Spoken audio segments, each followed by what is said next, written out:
Hi friends, ఈరోజైతే నేను నెత్తళ్ళ గోంగూర ఎలా ఉండాలో ఆ విధానాన్ని మీకు చూపించబోతున్నా. నేనైతే కనుక ఉల్లిపాయలు, పచ్చిమిర్చి, టమాటా కోసేసుకుని రెడీగా పెట్టేసుకున్నానండి. మీకు ఎలా కావాలనుకుంటే అలా కోసుకోవచ్చు. ఇవైతే కనుక నేను దాకలో వేసేసుకుంటానండి. ఇప్పుడు ఇందులో నేనైతే మా తెలుగు స్టైల్లో అయితే మేమైతే కలిపి పెడతామండి. మా స్టైల్లో అయితే కనుక మేము కలిపి పెట్టుకుంటాం ఫ్రెండ్స్. మీరు కూడా కలిపి పెట్టుకోండి. లేదనుకుంటే ఇవి మగ్గిన తర్వాత నెత్తళ్ళు వేసుకొని వండుకోవచ్చు. నేనైతే ఇప్పుడు కలిపి పెట్టేస్తున్నాను. సరిపడినంత ఉప్పు వేసుకుంటున్నానండి.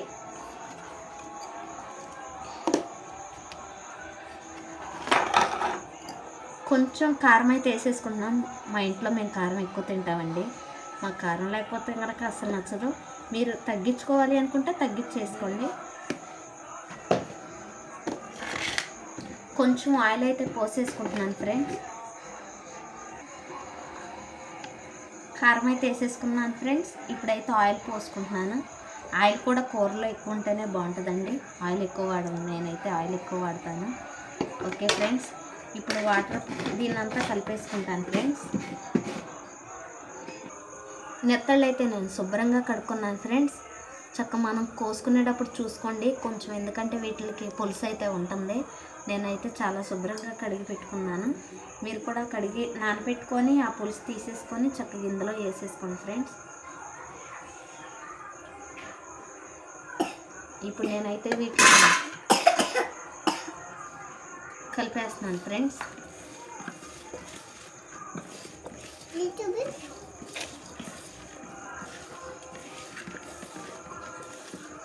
ఇలా కలిపిన తర్వాత వాటర్ అయితే నేను పోసేసుకుంటున్నాను ఫ్రెండ్స్. మీరు కూడా వాటర్ పోసేసుకొని చక్కగా మునిగేంత వరకు స్టవ్ మీద పెట్టేసుకోండి ఫ్రెండ్స్. గోంగూర అయితే కనుక నేను ఇందులో కలుపును ఫ్రెండ్స్, ఎందుకంటే ఈ మెత్తళ్ళన్నీ మళ్ళీ చిన్న చిన్న ముక్కలు అయిపోతాయి. అందుకనే నేను గోంగూరని సపరేట్గా కడిగేసుకొని పెట్టేసుకున్నాను ఫ్రెండ్స్. మీరు కూడా శుభ్రంగా కడుక్కొని పెట్టేసుకొని స్టవ్ మీద అయితే పెట్టేసాను ఫ్రెండ్స్. కొంచెం మగ్గిన తర్వాత ఉడికిపోద్ది. ఈలోపు నేను ఇంకొక పక్కనేమో ఆయిల్ పెట్టేసుకున్నాను ఫ్రెండ్స్. ఇందులో గోంగూర వేసేసి బాగా మగ్గనిచ్చేసి ఈ కూర అయిపోయిన తర్వాత ఈ గోంగూరను అందులో యాడ్ చేసుకొని తింటే కనుక ఎమ్మి అయినటువంటి గోంగూర నెత్తళ్ళ కూర రెడీ. ఇది ఎక్కువ ప్రెగ్నెన్సీలో ఉన్న వాళ్ళు తింటే కనుక చాలా హెల్తీ ఫుడ్. ఇది ఐరన్, కాల్షియం ఇలాంటివి చాలా ఉంటాయి.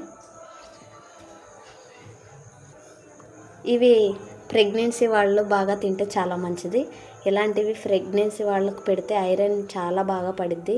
బేబీకి కూడా డెవలప్మెంట్ అలాంటివి బాగా జరుగుతాయి. Okay friends, thank you friends. మీరు దీన్ని చూసి మీరు కూడా మాకులాగా తయారు చేసుకొని తినిన తర్వాత తినండి. లైక్ చేయండి, షేర్ చేయండి, సబ్స్క్రైబ్ చేసుకోండి. Thank you friends.